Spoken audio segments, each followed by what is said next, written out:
제가 항상 인사말을 하는데 오늘 주제가 이제 팀이에요. 팀 할 때 가장 이제 소그룹 하면 느낌이 안 와서 그냥 소그룹과 모이는 건가? 이게 느낌이 안 와서 제가 같이 붙이는 단어가 소그룹은 팀이다라고 이해하면 가장 좋을 것 같아서 팀이라는 단어를 붙였고요. 팀 할 때 가장 중요한 게 뭘 것 같아요? 그렇죠. 팀워크. 네, 팀워크가 굉장히 중요하죠. 그래서 성경에도 한 사람이면 패하거니와 두 사람이 맞설 수 있나니 삼겹줄은 쉽게 끊어지지 아니하느니라는 말씀이 있어요. 그래서 그런 의미에서 우리는 한 팀입니다. 인사말이 우리는 한 팀입니다. 자, 옆에 앞뒤로 밝은 미소 지으시고 우리는 한 팀입니다. 자, 한 팀입니다. 네, 우리 한 팀이에요. 한 팀. 네, 한 팀입니다. 네, 팀워크가 굉장히 중요하고 우리가 연합된 마음으로 주의 사업을 이루어야 하나님의 나라가 이 땅에 또 세워집니다. 잠깐 복습하겠습니다. 첫째 날 우리는 하나님께서 원하시는 교회, 그 생명력 넘치는 교회는 다 꿈꾸는데 어떻게 하면 그 생명력이 넘치는 열매 맺는 교회를 세울 것인가에 대해서 우리는 열매 맺게 하거나 자라게 할 수 없어요. 우리가 할 일은 다녀봤지만 교회가 작을 때 많은 시도를 할 수 있습니다. 교회가 크면 뭐 하기 쉽지 않아요. 그래서 어떤 면에서는 좀 작다는 것은 굉장히 큰 장점일 수 있습니다. 두 번째는 그 첫 번째 밭으로 그 좋은 밭 만들기 위한 첫 번째 원리인 우리에게 모본을 보여주기 위해서 하신 것입니다. 그래서 그분은 제자들을 사도, 교회 리더로 훈련시켰어요. 그리고 초대교회에 뭘 일으켰습니까? 거대한 부흥의 불길을 일으켰습니다. 그래서 초대교회는 제자 훈련이 기반된 교회예요. 이것을 좋은 밭이 갈았다니까요. 초대교회라는 영광스러운 열매를 맺게 하기 위해서 3년 반 동안 제자들을 훈련시켜가지고 밭을 갈았단 말이에요. 그러므로 청라시온교회도 뭐가 필요한 거예요? 예수님의 원리에 따라서 제자 훈련이 기반된 교회가 필요한 것입니다. 하나의 시스템인데 전도하고 교인을 만들어서 그를 훈련시켜가지고 리더로 만드는 시스템이 필요한 거예요. 오늘 두 번째 이제 좋은 밭을 만들기 위해서는 두 번째 원리가 필요한데 그것이 전인적 소그룹입니다. 팀이에요, 팀.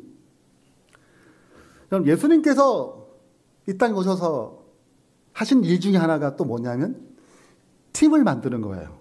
맞아, 안 맞아요? 제 아들 보고 뭐 하자고 그랬어요? 사람 낚는 어부로 부르셨어요.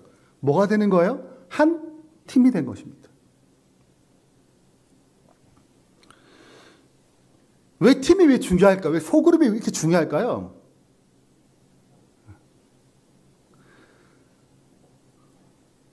여러분 잘 알죠? 우리 손흥민 축구 선수가 잘하죠?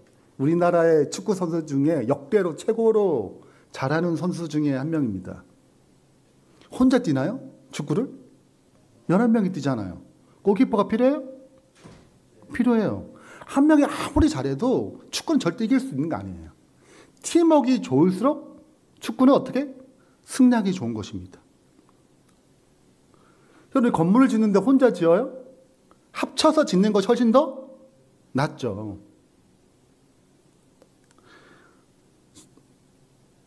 무슨 그림인데 무슨 그림 같아요? 전쟁하는 그림. 그렇죠. 이게 자세히 보시면 끝에 모세가 아론과 훌 우리 양쪽에 팔을 잡아가지고 어떻게? 그를 붙잡아서 전쟁에 이길 때까지 손을 놓지 않아요. 근데 왜 모세가 처음에는 혼자 들었거든요. 근데 계속 혼자 들어보세요. 얼마나 힘들어요 이거. 근데 내리면 많으니까 지니까 여러분 한번 생각해 보세요. 모세가 팔이 피곤해서 내렸단 말이죠. 그래서 아론과 훌이 뭐 해줬어요? 받쳐가지고 뭐 할 때까지 전쟁이 끝날 때까지 붙잡았단 말이에요. 그러면 만약에 모세가 그냥 혼자 올라갔다면 전쟁이 어떻게 될 것 같아요?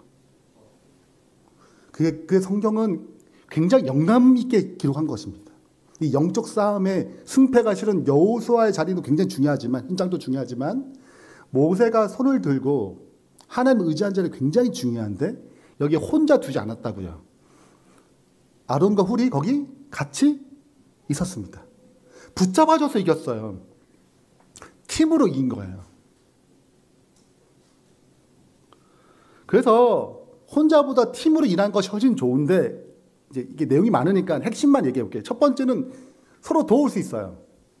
그래서 지속적인 사역이 가능합니다. 모세가 손 들고 힘들잖아요. 도와 불틀을 익혀주니까 뭐 하는 거예요? 지속적으로 가능한 것입니다. 또 성경은 그리스도를 머리고 우리는 몸된 지체예요. 다양한가요? 다 눈인가요? 우리가? 다 입인가요? 다 손이에요? 아니잖아요. 각각 역할을 주셨단 말이에요. 축구를 뛰는데 다 공격한다고 해보세요. 이기겠어요? 누구는 수비하고 누구는 중간 막고 앞에 공격수 있고 이렇게 해야지 이기잖아요. 역할이 있단 말이에요. 그러니까 다양한 재능과 관점을 활용함으로 효과적인 사역을 하도록 하나님 팀으로 역사하셨습니다. 이건 팀을 하는 것은 책임을 부여하게 되고 동기를 높여요. 훨씬 더 효과적으로 사역할 수 있습니다. 그리고 강력한 사역이 가능합니다.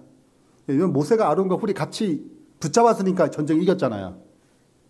그런 것처럼 서로 짐을 나눠줄 때 강력한 사역을 할 수 있습니다. 그래서 혼자 하는 것보다 팀이 좋아요. 근데 이 팀으로 일하는 원형이 누구세요? 하나님이세요. 하나님의 본질 그 자체가 팀이세요. 세 분 하나님이 일하시고 각각 사역을 맡으셨습니다. 다 전지전능하신 하나님이지만 그분은 각각의 사역을 맡으셨어요. 그래서 다 여호와 하나님인데 어떤 분은 아버지 하나님으로, 어떤 분은 아들 하나님 역할로, 어떤 분은 성령 하나님 역할로 역할을 맡으신 거예요. 다 전지전능하세요. 그러나 세 분 또 그 개성에 따라서 역할을 맡으셨어요. 그래서 아버지 하나님, 아들 하나님, 사역 하나님, 이것을 구속사체 사역이라고 합니다. 그 이름 자체가 구속사를 위해 취하신 이름이에요. 원래 이름이 아니고. 원래 이름은 여호와죠. 우리의 구속을 위해서 각각의 이름을 취하신 이름입니다. 그러니까 세 분 또 본질상 어떻게 해요? 팀으로 일하세요. 그것을 내려주신 것입니다. 그래서 아담 홀로 두지 않았어요. 하와를 두심으로 돕는 배필, 역할이 분명하잖아요. 팀으로 일하도록 그렇게 DNA를 하신 것입니다. 그래서 그분이 이 땅에 내려오셨을 때 혼자 일하셨어요? 팀으로 일한 건 자연스러운 거예요. 그 12제자를 모으신 것입니다. 부르셨어요. 그리고 팀으로 일하셨습니다. 그리고 팀으로 일하는 법을 배웠어요. 항상 둘 또는 셋 파송했어요. 이것이 예수님이 교회를 세우는 프레임이에요. 그래서 그 예수님께서 이 소그룹 안에서 그 12제자 안에서 전도도 하게 하시고 그들 양육시켰어요. 그들을 사역에 동참시켰습니다. 그리고 리더로 세웠어요. 그 사도로 불렀잖아요. 제자를 사도로 삼았거든요. 수많은 제자가 있지만 제자가 많은 거예요. 근데 12명은 선택해서 사도로 삼았어요. 70명의 제자는 따로 있죠. 다른 거죠. 그래서 그를 리더로 삼아가지고 앞으로 태어날 초대교회를 위해서 하나님께서 뭐 하신 것이고 준비하신 것입니다. 밭을 갈아셨어요. 좋은 밭이 되도록. 그리스도라는 이 생명의 열매가 풍성하게 맺히도록 제 아들을 훈련시켰습니다. 그래서 얼마나 많은 사람들이 밭을 갈아놓으니까 몰려오잖아요. 그날에 침례받은 자가 3,000이 되었더라. 얼마나 밭을 갈았기에 열매를 얻었겠어요. 그래서 초대교회는 중심 자체가, 탄생 자체가 팀으로 탄생한 것입니다. 소그룹 중심적인 교회예요. 그래서 주로 이렇게 건물로 예배 드리지 않았어요. 초대교회는 가정에서 예배를 드렸습니다. 성경 보면 날마다 마음을 같이하여 성전에 모이기를 힘쓰고 집에서 떡을 떼며 기쁨과 순전한 마음으로 음식을 먹고, 이게 성전이 있고 뭐가 있어요? 집이 있는 거죠. 형제들아, 스데바나의 집은 곧 아가야의 첫 열매예요. 밑에 뭐 라우디아에 있는 형제들과 룸바와 그 여자 집에 있는 교회. 가정에서 뭘 드렸어요? 예배를 드리고 소그룹으로 교회를 만들어갔습니다. 그러니까 여기도 교회지만 몇 명이 모여가지고 기도하고 말씀을 보고 복음을 증가하며 성도를 양육할 수 있는 그룹은 3명이라도 거기 뭐예요? 교회가 되는 것입니다. 2-3명이 있는 곳에 내가 거기 있느니라. 그거는 혼자는 하나님 안 계세요? 2-3명이 있는 곳에 내가 거기 있다고 하시는 이유가 뭐예요? 거기가 무슨 공동체예요? 네, 팀, 소그룹이라는 공동체예요. 이것이 초대교회가 갖고 있는 기본적인 구조입니다. 가정이라는 소그룹을 중심으로 그리고 그들이 전체가 모여가지고 성전에서 예배를 드린 거죠. 그래서 예수님께서 세우신 그 소그룹 형태를 가리켜서 흔히 뭐라고 얘기하냐면 전인적 소그룹이라고 그럽니다. 전인격적으로, 전체적으로 지성과 영성과 우리의 모든 육체적인 면을 다 통틀어서 성장시키고 서로 교감하며 삶을 나누고 그리스도를 본받으며 복음을 증가하는 그런 단체, 그런 모임. 그래서 사람들이 몰려오는 소그룹 인도법에 보면 이 소그룹에 대한 정의를 내렸습니다. 그럼 다 같이 읽어볼까요? 영적인 양육, 시작. 영적인 양육과 전도를 위해 정기적으로 만나는 생명력 있는 그룹. 그러니까 영적인 돌봄이 있어야 돼요. 양육이 일어나는 것입니다. 마치 부모가 자녀를 뭐 하는 것처럼? 케어하는 것처럼. 그리고 전도, 생명도 탄생시켜야 되잖아요. 전도를 위해 정규적으로 만나는 뭐가 있는 생명력 있는 그룹을 전인적 소그룹이라고 그래요. 이게 예수님이 만드신 소그룹이었고 이것이 초대교회에 옮겨간 것입니다. 그래서 전인적 소그룹을 작은 교회라고 그래요. 교회도 양육하고 전도하고 관계를 맺고 생명이 있는 그룹이 되길 바라는 것이기 때문에 그렇습니다. 그러므로 소그룹이 아닌 것도 생각해야 돼요. 예수님이 만드신 그 목적을 가진 그 전인적 소그룹이 아닌 것이 뭐냐? 성도들끼리 모여가지고 재밌다, 좋다, 우리끼리 좋네 이런 건 아니에요.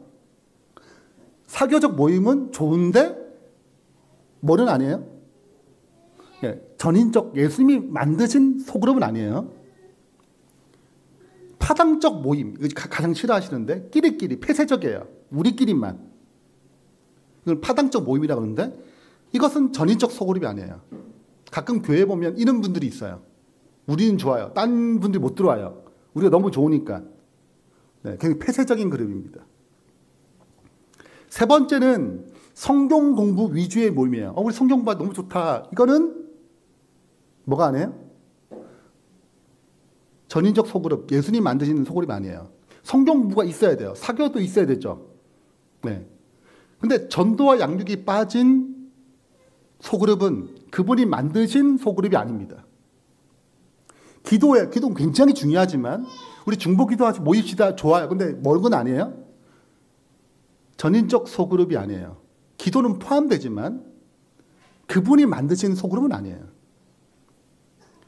업무 그룹이 있죠. 교회는 다 있어요. 뭐 직원이 있고 찬양팀이 있고 뭐 재무팀도 있고 뭐 선교팀도 있고 있어요. 업무 그룹 업무를 위해서 진행을 하지만 이건 뭐가 아니에요? 예수님이 만드신 전인적 소그룹 그건 아닙니다. 그리고 정체적인 소그룹이 있는데 모이긴 모이는데 뭐 구색은 갖췄는데 전도도 않고 양육도 일어나지 않아요. 이것은 예수님이 세우신 전인적 그 소그룹이 아닙니다. 여기에 대해서 우리 잘 아는 교회 증언 엘레너에서 이렇게 기록되어 있죠. 실수가 없으신 분께서 나에게 제시해 주신 것은 그리스도 활동의 기초로서 적은 무리, 소그룹이죠. 작은 팀을 만드는 것이다. 이게 그분의 계시예요. 교회에 신자가 많으면 작은 반들로 나누어서 자, 첫 번째 누굴 해야 돼요? 신자뿐만 아니라 불신자들을 위해서도 자, 딱 타깃이 정해졌습니다. 양육할 수 있어야 되고 전도할 수 있어야지만이 소그룹으로 해요. 그건 소그룹이 아닌 것입니다. 예수님이 만드신 소그룹이 아니에요.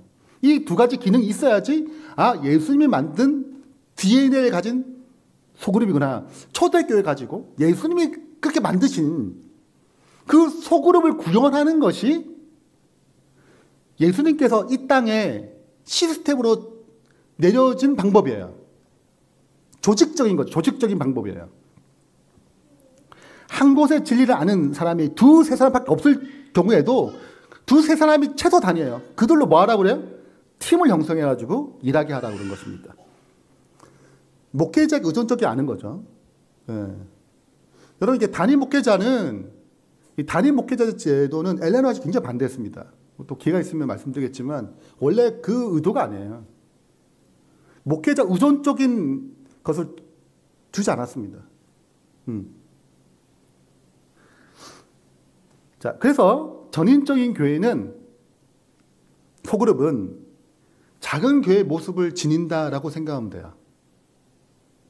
이 교회에 소그룹이 5개가 있다. 예를 들자면 5개의 교회가 모여가지고 연합 예배를 드리는 것이 대예배예요. 2023년에 이제 한국 트렌드라는 책이 나왔습니다. 우리 한국 최초로 설문을 돌려가지고 조사 데이터를 가지고 만든 첫 번째 책이에요. 이 데이터를 다 돌린 다음에 성장하는 교회의 특징이 2가지가 있다고 얘기합니다. 다 보니까 성장하는 교회는 딱 2가지 특징을 갖고 있다고 그래요. 자, 그게 뭔지 들어보시겠습니다. 제가 해볼게요. 일반 사회에서는 뭐 트렌드 코리아라든지 이런 책들이 트렌드 책들이 있는데 그럼 교회도 트렌드 책이 있어야 되지 않냐 이런 요구를 참 많이 받았어요. 그런 상태에서 이제 저는 조사 통계 전문가니까 그럼 조사 통계 데이터를 베이스로 해서 트렌드 책을 좀 만들면 좋겠다. 그러다가 올해 초에 기아 대책을 만나게 됐어요. 지원을 받으면서 이 책을 이제 집필하게 된 거죠. 변화해야 되고 혁신해야 되는데 저희 데이터로 보면 얘기 나와요. 어떻게 나오느냐? 우리 교회는 앞으로 교인수가 더 많아질 거야. 이게 하나의 지표잖아요. 응답한 우리나라 한국 전체 목회자의 25%가 그렇다고 대답을 해요. 한 60%는 더 감사할 거라고 생각하고. 그러니까 다 망하지 않아. 그래서 제가 이 교회가 어떤 교회인가 분석을 다시 해봤어요. 그랬더니 공통적인 특징이 몇 가지 나와요. 교회의 연한이 짧은 교회일수록 이런 교회가 많아요. 그러니까 변화 가능성이 높은 교회, 변신할 수 있고. 두 번째가 뭐냐면 목회자 연령이 낮을수록 이런 교회가 많아요. 목회자 연령이 낮을수록 이런 혁신이나 변화 가능성이 높은 거죠. 또 하나는 코로나 이전에 소그룹을 하잖아요. 소그룹을 지금도 유지하는 교회, 유줄이 높은 교회일수록 이런 교회가 많아요. 앞으로 이제 어디에 집중하느냐 이런 과거의 전통적인 방식이 있잖아요. 될까요? 안 될까요? 저는 안 될 것 같아요. 이젠 대형 교회도 좀 어려워질 거예요. 제가 보니까 청락교회 다 갖췄어요. 하나 빼고. 네. 첫 번째, 이게 교회 개최한 지 얼마 안 됐잖아요. 두 번째, 젊어요. 젊잖아요. 혁신과 변화를 할 수 있는 기회가 곧 왔죠. 세 번째가 뭐예요? 뭘 가져야 되는데요? 소그룹을 지속적으로 할 수 있는 교회. 그 소그룹이란 그냥 모이는 게 아니에요. 예수님이 세우신 그 소그룹을 얘기하는 것입니다. 전도와 양육이 가능한 소그룹. 그런 소그룹이 뭐예요? 있을 때 성장 가능하다라고 얘기한 것입니다. 앞으로 가면 갈수록 여러분 도태되게 돼 있어요. 네. 살아남는 교회가 되려면 혁신할 수 있는 연수가 짧고 젊은 목회자 됐어 이제 뭐만 하면 이제 소그룹을 진행하면 되는 것입니다. 예수님께서 오셔서 하신 일 중에 가장 힘을 많이 들였던 것이 팀을 만드는 거예요. 12명의 제자로 팀을 만드셨습니다. 그들 훈련시켰어요. 그 제자 훈련이죠. 그리고 전도와 양육을 할 수 있도록 팀을 구성했습니다. 그리고 초대교회를 그렇게 만들었어요. 소그룹 중심적인 교회가 될 수 있도록. 이것이 그분이 하셨던 것이고 초대교회의 모습을 딱 한 가지가 뭐냐면 뭐예요? 소그룹 중심적인 교회예요.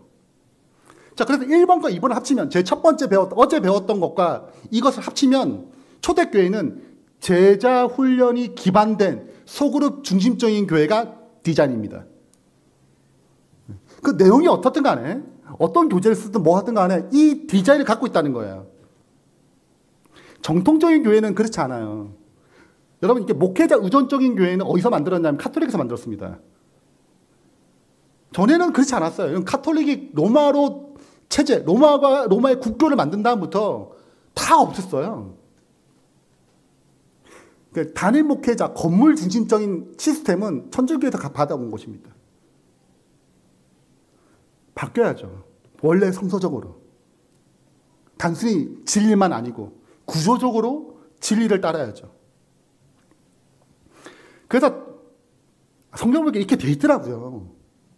그래서 이제 제가 교회를 개척할 때 딱 그렇게 한 것입니다. 예수님의 방법을 따라 초대교회 모습으로 제자훈련 기반된 소그룹 중주교회를 만들자고 교회를 개척한 것입니다. 우리는 건물이 중요한 게 아니었어요.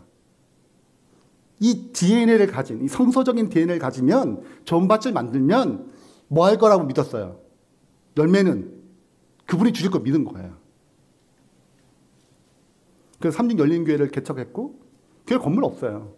열린 온라인교회는 건물이 갖고 있습니다. 스튜디오를 갖고 있어요. 네. 빚은 좀 있지만 여하튼 스튜디오를 갖고 있습니다. 자, 그래서 이제 그러면 소그룹 어떻게 운영? 소그룹 중주교회가 뭔가 우리도 소그룹 나름 하는데 무슨 차겠지? 그래서 이제 삼중 열린교회를 중심으로 어떻게 운영되는지를 설명드릴게요.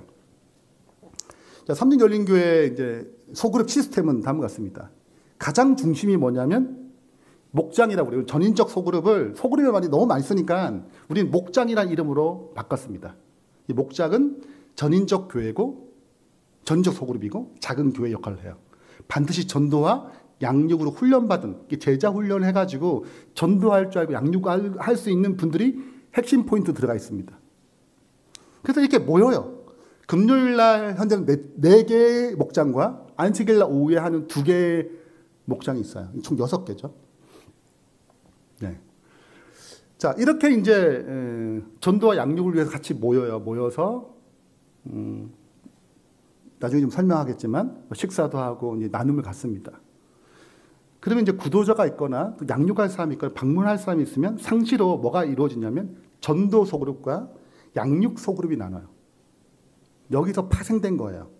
누가 아프대, 누가 방문할 거냐, 여기서 나오는 거예요.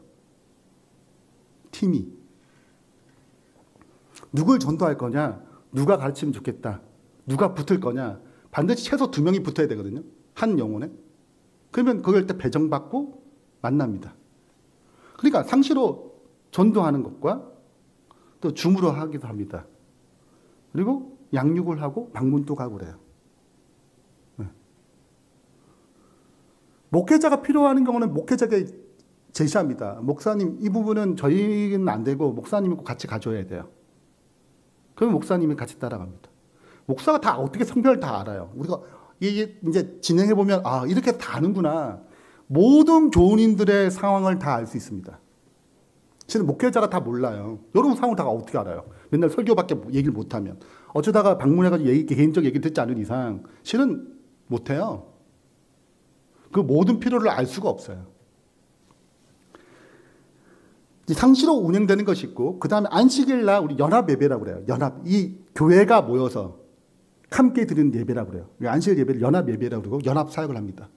다양한 사역을 하죠. 패스파인드도 하고, 또 뭐 청년들 위해서 무슨 행사도 하고, 학생반, 뭐 청년반, 여러 가지 일을 하죠. 연합 사역들이 있습니다. 모카리나도 배우기도 하고, 뭐 그래요. 그래서 이렇게 예배를 드리는 거죠. 자, 이것이 이제 또 상시랑 같이 연결되어서 이때 참석하시는 분들 또 연결하기도 하고 여러 가지 일을 일단 하게 됩니다. 근데 제일 중요한 거는 이제 목장 시스템인데, 출석, 결석, 방문을 체크를 딱 해요. 아직 출석했는지 안 했는지. 그 목회자랑 성교부가 하는 게 아니고 그 소그룹이 딱 책임지고 하는 것입니다.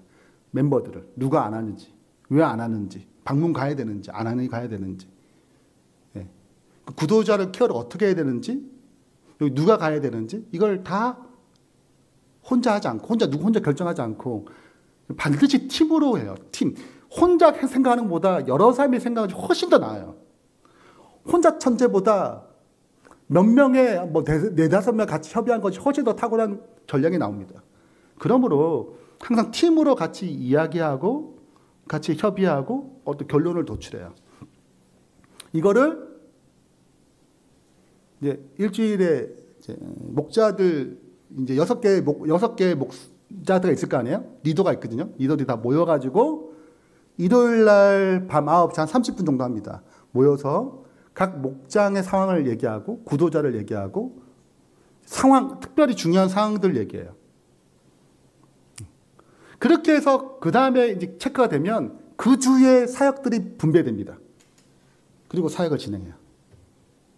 목회자 갈 곳, 아닐 곳, 누가 전화를 해야 될지 안 할지, 이거는 누가 컨트롤 해야 될지, 이런 것들 다 여기서 결의를 합니다. 물론 이 사역의 가장 중요한 것은 성령 하나님의 인도하심이겠죠. 그러면 이제 목장은 어떻게 구성되는가? 이제 목장 구성은 크게 이제 목자라고 그래요. 목장의 목자, 책임 리더죠. 그리고 부책임자, 분복자라고 그래요. 그럼 리더들이 있습니다. 작은 데는 몇 명, 좀 많은 데는 20명이 좀 넘어요. 그러니까 그냥 나누기 어렵단 말입니다. 그래서 3명, 4명씩 나눠요, 보통. 그래서 그 3명, 4명 나눌 때 한 명씩 리더가 있어요. 그 조 리더라고 그러는데 그 리더들이 그 나눔을 주도합니다. 네. 거의 다 가정에서 진행해요.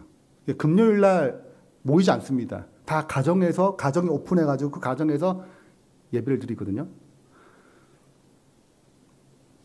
그럼 어떻게 순서를 진행하는가? 순서를 진행하는 방법을 4W 그러는데 첫 번째는 환영하는 거예요. 하나씩 설명드릴게요. 두 번째는 이제 찬양과 기도를 하고 그 세 번째는 말씀 나눔을 합니다. 영적인 소통을 하고 그 다음에 사역 어떻게 전도하고 구도자가 누군지 어떻게 지금 구도자 만나고 있는지 그리고 누가 좀 힘들어 누가 어떻게 케어해야 되는지 이런 여러 가지 것들을 세워요. 그리고 이제 마치거든요. 이게 목장 시스템이고 네.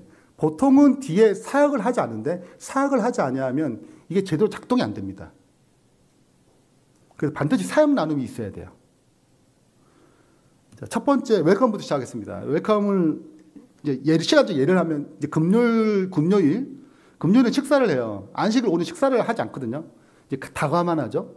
근데 금요일 날 목장 예배를 드리는 모든 목장은 다 식사를 합니다. 파트너를 다 가져와요. 도착해가지고 같이 이제 준비하고 6시부터 식사를 해요. 좀 늦게 오신 분, 퇴근이 늦으시면 이렇게 해가지고 7시까지 대충 식사를 다 마칩니다. 여러분, 이게 식구가, 가정을 식구라고 하잖아요. 밥을 같이 먹는 사람이에요. 여러분, 구도자들이 교회에 와서 느끼는 감동보다 가정에서 방문해서 느끼는 감동이 10배 이상 큽니다. 구도자 다들 똑같이 얘기해요. 가정이 주는 특별한 에너지가 있습니다. 뭐 있어. 그걸 어떻게 표현을 못 하겠는데 그 특별함이 있어요. 여러분 한번 기회가 되시면 그 금요일 날 저녁에 삼중열린교회 목장 예배가 어떻게 되는지 한번 참석해 보세요. 여러분 깜짝 놀랄 거예요. 네, 얼마나 다른지 느낄 겁니다. 그리고 이제 첫 번째 저희는 레크레이션이에요. 모든 세대가 소통할 수 있는 것이 뭐냐면 세대를 초월하는 것이 레크레이션이에요. 그래서 10분에서 좀 길면 15분 정도 레크레이션 합니다. 자, 어떻게 하는지 보겠습니다. 자, 레크레이션 하는데요. 자, 한번 보시죠.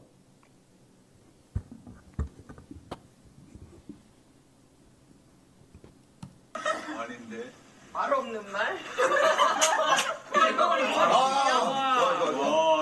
우리 시체도 팀 줘요. 3팀 시체. 다른 배우들입니다.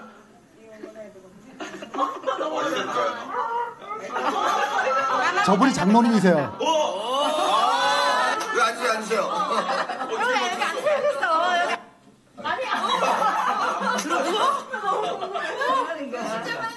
어떻게 표현해 주실 거야? 저건 뭐지? 꽃꼬리? 나도 좀 내려가서. 꽃 같은데? 꽃 같. 수박.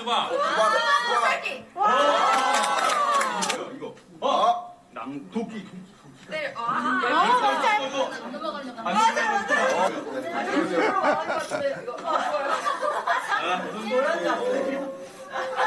무슨 남는 거 다 먹다. 원숭이도 남아서 원숭이도 남 아니에요. 아니.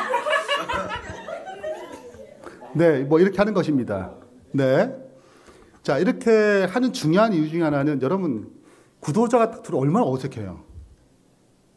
이 시간에 세대를 초월해서 마음을 엽니다. 마음을 풀어줘요.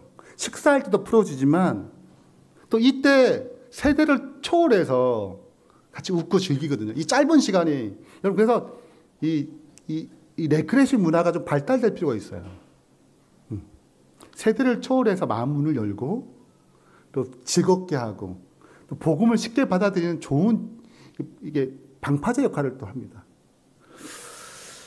그 다음에 이제 찬양을 부르고 기도를 합니다. 여기 한 기도 장면은 이제 시험 보는 이제 시험 그 주에 이제 시험이 이제 뭐 대학 입시 시험 같은 게 있기 때문에 같이 그 학생을 놓고 기도하는 장면이 있는 것도 있어요. 그래서 이런 시간을 갖습니다. 찬양 부르고 기도하는 시간, 특별한 기도를 하거나 이런 기도를 하는 시간이 있고 그 다음에 이제 3명, 4명 정도 권장합니다. 약 40분 정도 나누는데요. 이 말씀 나눔은 리더를 1명 세우고 이제 많으면 5명까지 하는데 너무 많으면 이제 깊은 대화를 못 해요. 그래서 그냥 대화하면 절대 깊은 대화를 절대 못 합니다. 네. 그 이유가 있어요. 이건 굉장히 중요한 이유가 있는데 그래서 저희가 의도적으로 러빙타임에 우리가 이제 이걸 만들 때 일주일에 한 번씩 소그룹 나눔지를 만들어요. 그 소그룹 나눔지는 여러분 자세히 보시면 전혀 다른데 그거는 적용 중심적 나눔이라고 해요. 우리가 교과 공부를 통찰 중심적 나눔이라고 그래요. 뭘 깨달은 걸 나누는 거예요. 깨달은 걸.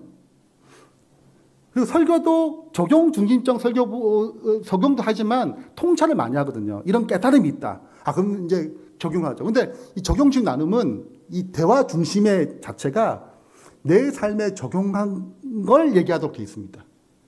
그래서 굉장히 깊은 이야기를 자연스럽게 유도를 해요. 그 리더가 가장 먼저 모본을 보여요. 리더가 잘 오픈하면 나머지도 오픈하거든요. 점점 자기 가면을 벗기고 진솔하게 넘어갑니다. 이게 왜 중요하냐면 여러분 영적 공동체, 교회 안에서 영적 공동체, 굉장한 영적인 파워를 가진 공동체가 만들려면 지금 교회단은 굉장히 외롭거든요. 무슨 말씀이 이해되시죠? 네. 굉장히 외로워요. 왜냐하면 내가 무슨 말하면 저 사람이 나를 뭐 해코지 하지 않을까. 그 다 가면 쓰기에 굉장히 능숙합니다. 그렇지 않은 실은 예수님은 왜 이렇게 되냐면 다 오픈 나를 풀어도 그분 나를 뭐 하시는 분이에요? 그냥 받아주고 용납하시잖아요. 네. 지금 교회가 그런 그리스도의 머리된 그리스도의 정신을 물려받은 것이 돼야 되거든요. 근데 그렇게 되려면 처음부터 그렇게 되는 게 아니고 이게 자라나야 됩니다. 그렇게 성숙하게. 영혼을 세우는 관계 공동체라는 책이 있는데 굉장히 유명한 책이에요. 영적 공동체가 무엇인지를 정의를 가장 탁월하게 내는 책이에요. 이 책에 보면 이렇게 기록되어 있습니다. 영적 공동체가 아닌 것, 영적 공동체 쉽게 말하면 자신의 잘못과 아픔을 내려놔도 그 공동체가 정죄하거나 저런 애는 저런 사람이었어? 이렇게 정죄하는 거나 비판하는 게 아니라 나를 품어주고 마치 가늠하던 현재에 갇힌 그 여인에게 예수님이 품잖아요. 그런 공동체. 그리고 회복되잖아요. 그렇게 회복이 일어나는. 내가 나를 연약함을 내려놔도 받아주고 회복이 일어나는 공동체를 말해요. 그래서 그런 공동체 아닌 곳에는 우리의 문제를 숨기거나 과시해요. 좀 내가 신앙 잘하는 것처럼. 아니면 아주 과시해요. 과장해요. 경향이 있다. 어느 경우든 마음을 터놓지 못한다. 영적 공동체가 아닌 곳에 살아간다는 것은 그리스도인으로서 비극이다. 영적 공동체가 아닌 곳에서 살려면서 거기서 만족하고 그곳이 영적 공동체라 생각하는 것은 훨씬 더 심각한 비극이다. 많은 그리스도인들이 성령의 도움이 별로 없어도 맺을 수 있는 낮은 수준의 관계에 만족하며 더 이상 깊은 관계에 열망하지 않는다. 성령의 도움이 왜 필요하냐면 갈등이 생기거든요. 그럼 뭐가 필요해요? 저 사람 품어줘야 되잖아요. 화해해야 되잖아요. 그걸 용납해줘야 되잖아요. 뭐가 필요해요? 성령님의 도움이 필요해요. 그래야지 깊은 관계에 들어가거든요. 근데 그냥 이 정도에 머무는 것입니다. 많은 교회가. 그래서 이제 그 적용 나눔은 그렇게 할 수 있도록 돼 있어요. 그래서 여러분 러빙타임을 구독하시니까 보시면 안식일 다음이 소그룹 나눔이거든요. 한번 보세요. 네, 질문은 적용 질문 2개밖에 없어요. 근데 40분 금방 갑니다. 자기 이야기를 그 말씀에 비춰서 꺼내기 시작하거든요. 그게 메인이에요. 그렇게 되면서 이사람 형편을 알게 되고 고민도 알게 됩니다. 그리고 기도해 줄 수 있고 성령의 역사하심이 굉장히 필요한 공동체죠. 이런 나눔이 끝난 다음에 이제 사역 나눔합니다. 사역 나눔에는 3가지 나누는데 한 15분 정도 나눕니다. 첫 번째는 구도자가 있으면 지금 구도자를 만나고 있거나 구도자가 있거나 구도자가 없는 분은 기도하라고 얘기해요. 구도자의 상황들을 내가 어떻게 만나고 있는지 지금 어떻게 진척되고 있는지 나눕니다. 두 번째는 내가 제자 훈련하거나 내가 누군가를 케어하거나 케어가 필요한 사람에 대해서 나눕니다. 왜냐하면 우리가 어떤 소통할 때 이분만 아는 게 있어요. 무슨 말씀 이해되시죠? 다른 분이 잘 몰라도 이분이 저분을 알아요. 상황을. 다른 분은 잘 몰라도. 그럼 이분이 그분에 대해서 얘기해줘요. 이분이 이런 상황인데 기도가 좀 필요하고 좀 방문하면 좋겠다. 이런 얘기를 하는 것입니다. 그걸 양육, 케어하고 제자 훈련에 대해서 얘기하고 이런 걸 해요. 그 다음에 이제 중보 기도 시간이 있는데 개인적인 필요를 나눕니다. 제가 이런 고민이 있고 이런 문제가 있는데 기도를 부탁합니다. 그러면 이제 돌아가면서 그 기도 제목을 놓고 기도를 해요. 그렇게 해서 사역 나눔이 맞춰지거든요. 그러면 여기 받은 정보를 가지고 리더 모임을 가져요. 그 조가 3개로 나눠졌으면 그 리더 3명이잖아요. 그 목자가 모여가지고 나눠요. 목자한테 나눠서 목자가 알겠죠? 그 보고를 전체 목자 회의가 있어요. 아까 일요일 9시 한다고 그랬잖아요. 그때 우리 목장은 이런 상황이고 이런 기도가 좀 필요한데 이분의 방문이 필요하고 이분이 전도가 필요한데 우리 목장은 안 되니까 누구의 도움이 필요하고 이 얘기를 다 의논합니다. 그래서 그때 결정을 하고 그 주에 무슨 일을 할 것인지를 나가요. 그래서 주중에 있는 걸 진행하는 것입니다. 네. 이렇게 생각할 수 있어. 저기에 되게 힘들겠다. 생각할 수 있지만 여러분 하나님의 나라는 복을 베품으로 남에게 줌으로 행복한 나라예요. 여러분 이 땅에서 그걸 배우지 않으면 절대 천국에서 못 배워요. 하늘나라에 누리는 기쁨을 이 땅에서 이 교회 생활을 통해서 배워야 합니다. 여러분 여기 계신 분은 대부분 직장 다니면 돈 받고 다니시죠. 돈 주고 다니세요? 돈 받고 다니시죠. 여러분 교회는 돈 주고 다녀요. 열심히 일하는데 일 못하면 또 욕먹어. 왜 이렇게 성교부장 시원치 않아? 여러분 교회 공동체는 전혀 다른 공동체예요.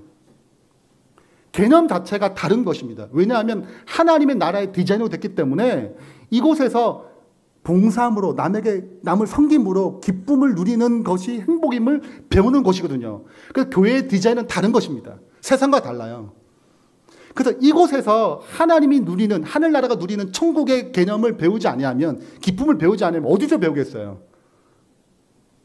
그래서 나를 깎는 것입니다. 그분이 필요한 거예요. 내면 안 되거든요. 그것이 진짜 공동체죠. 그렇게 해서 주중에 일을 행하는 것입니다. 그리고 주중에 또 하는 것이 이제 기도 사역이라고 그래요. 링크 케어라고 그러는데 우리 윤주호 목사님 잘 아실 것입니다. 그래서 주중에 목장의 목원들끼리 기도로 같이 기도해 주는 거예요.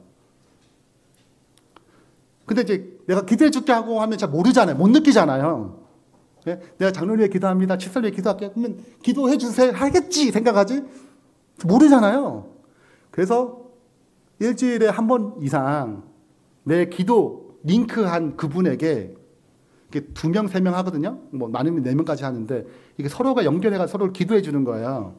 그래서 그분에게 이렇게 카톡으로 기도문을 써요. 간단하게.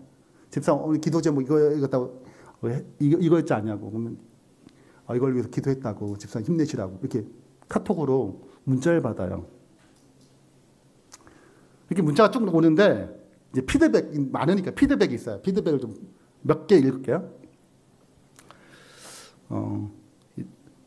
평소 때는 목원들 생각 안 하는데 링크 케어를 하니까 서로를 위해서 기도해 주는 일을 하니까 저절로 목원들을 생각하게 되고 기도하니까 그분들에 대한 더 깊은 애정이 생긴다는 거고 또 누군가를 기도문을 보내주고 싶고 누구 기도해주고 싶고 오지랖 같아서 그랬는데 딱 공식적으로 딱 기도할 수 있는 환경을 만들어주니까 내가 연결된 그분의 기도하는 것이 너무 떳떳해진 거예요. 눈치 보이고 그런 분도 계시거든요. 기도의 은사를 좀 받으신 분들은. 그리고 이 카톡이 나에게 딱 오잖아요. 되게 은혜가 있거든요. 기도를 나를 위해 한다는 느낌 딱 받습니다. 감사한 마음이 생기고 또 기도 제목도 부탁해요. 집사님 이런 일이 생겼는데 좀 기도를 부탁한다 그러면 기도로 밀접해지고 자연스럽게 그 사정을 알게 돼요. 근데 이게 중요한 사항이면 또 이분이 받아가지고 또 연락도 해요. 목자에게. 그러면 이제 목자가 또 조치해서 방문 가기를 하거나 또 전화로 연락하거나 이런 일을 하는 것입니다. 네. 자, 그 다음에 이제 목장에 또 하는 굉장히 중요한 이 전도회를 하는 건데 이제 VIP 초청 목장 잔치라고 그래요. 굉장히 그 구성원에 맞게 그 구도자에 맞게 다양한 전도를 합니다. 네. 그래서 뭐 MBTI 검사도 하고 어떤 목장은 결혼 다 부부들이 많아서 결혼 생활이 어떤 것인지 세미나를 하기도 하고 또 작은 운동회를 하기도 하고 작은 음악회 하기도 하고 그 목장에 맞춰서 1년에 한 번 정도 전도를 해요. 그러면 이제 뭐 구도자가 와가 선물도 받고 뭐 어디 가기도 하고, 네. 많은 어떤 건 2박 3일로 가서 뭐 구도자 초대해가지고, 네. 여러 가지 일들 다 구도자예요. 이분들 다 구도자입니다. 지금 교회 열심히 다니는 구도자예요. 이때는 그냥 구도자였어요. 자, 이렇게 해서 뭘 하는 것입니까? 여러분 이렇게 케어를 목회자가 하지 않아요. 어떤 특정한 사람이 하지 않습니다. 같이 해요. 같이. 그러니까 지속적으로 하는 것입니다. 여러분 모사 혼자 못한다니까요. 대부분 혼자 합니다. 혼자. 교회 보세요. 구도자 데려오면 대부분 혼자 감당해요. 네. 그렇게 하지 않았다니까 교회를 하나님께서는 팀으로 사역하도록 하셨습니다. 이런 어떤 목장 사역은 이제 이 녹색이 목장 사역인데 대그룹 사역과 잘 연동해가지고 이게 진행되는 거예요.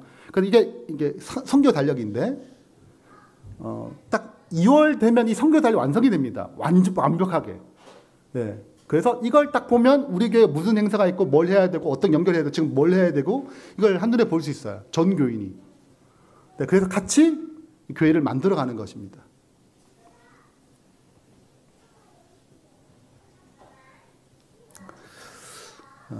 뭐 말씀을 정리하면서 여러분 좋은 밭은 두 번째 좋은 밭이 되려면 소그룹 팀이 중심이 되는 소그룹이 중심되는 교회가 만들어져야 돼요. 그 소그룹이란 전도와 양육이 가능하도록 만들어지는 소그룹이어야 돼요. 그러니까 교과 공부하는 게 소그룹이 아니라고요. 그 성경 공부하는 게 소그룹이 아니에요. 그 어떤 기능도 하지 않잖아요. 제대로 된. 전도와 양육을 할 수 있는 그분이 우리 목장, 우리 소그룹에 데려와도 우리 안교빨에 데려와도 우리는 그분을 품을 수 있고 양육할 수 있고 어디에 그분을 성장시켜야 될지 이 개념이 잡혀야 되거든요. 그런 소그룹이 만들어질 때 하루아침 되진 않겠지만 그런 비전을 가지고 같이 만들어 가야 되죠. 그것이 예수님이 이 땅에 오셔가지고 3년 반 동안 한 일이에요. 그게 실패까지, 12명밖에 안 해? 그렇지만 성공하셨잖아요. 그러니까 여기에 집중하셨다니까, 집중. 좋은 밭을 만들기 위해서. 그리고 초대교회의 풍성한 열매를 얻은 것입니다. 이게 좀 더딜 수 있지만 여러분 이게 잘 만들어지면 마침내 풍성한 열매를 맺어요. 잘 아는 얘기입니다. 팀이에요. 4명의 친구가. 그죠? 그리고 중풍병장 걸린 친구를 예수님께 데려가기로 했는데 안 되는 것입니다. 뭘 하는 거예요? 의논하고 팀워크를 갖춰가지고 지붕을 뜯어서 친구를 내려주는 것입니다. 이게 전인적 소그룹이에요. 그래서 이 청라 시온교회가 좋은 밭의 두 번째, 실은 제자훈련보다 실은 더 어려워요. 이 소그룹을 건강하게 만드는 거는. 그런데 그걸 한번 잘 만들어 놓으면 여러분 이 생명력이 강력해집니다. 그래서 그런 강력한 소그룹이 많아짐으로 이 청라 시온교회가 하나님의 풍성한 열매로 가득 차기를 간절히 바라면서 말씀 마치겠습니다.